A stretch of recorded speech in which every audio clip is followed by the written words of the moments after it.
Welcome to a Camp Echo Info video. This is for adventure trips. In this video, we'll be covering communication and safety while out on trail.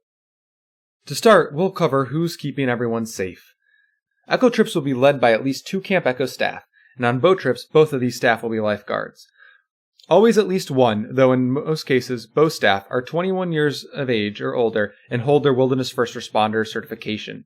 Wilderness First Responder is a backcountry medical training that guides go through so they're prepared to handle situations that happen away from advanced medical care.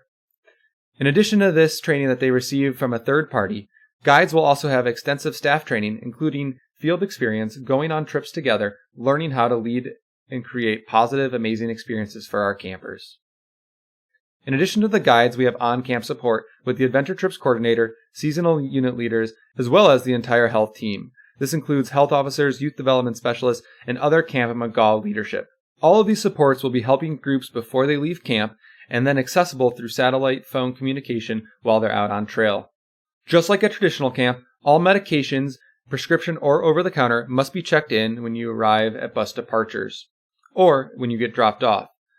These medications will be transferred directly over to the guides, who with their WIFR certification are certified to administer these meds.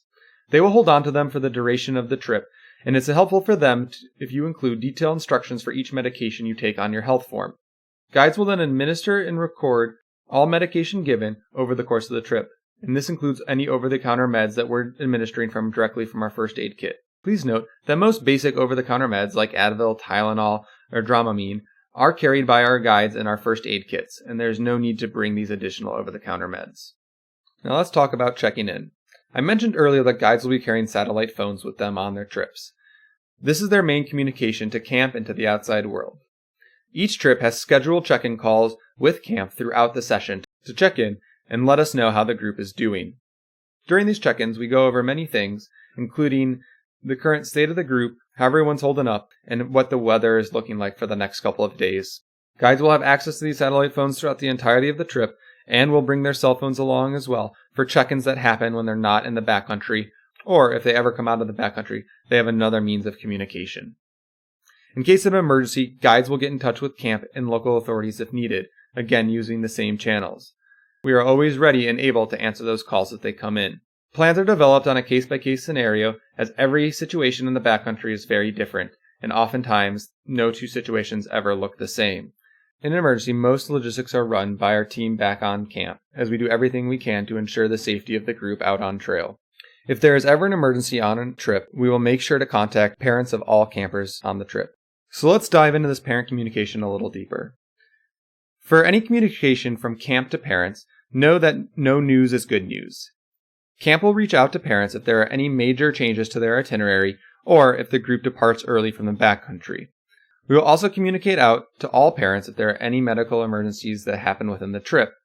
And to any individuals who are directly involved, they will be able to communicate directly with their parents using guide cell phones once out of the backcountry and in a position where they are receiving care. There will also be constant parent communication related to pickup times for trips that do not end back at camp but end directly at the Y or Midway International Airport, such as Minnesota Canoe, Rocky Mountain, and North Cascades backpacking. It's also important to note, when considering communication, that campers cannot send or receive mail while on the trip.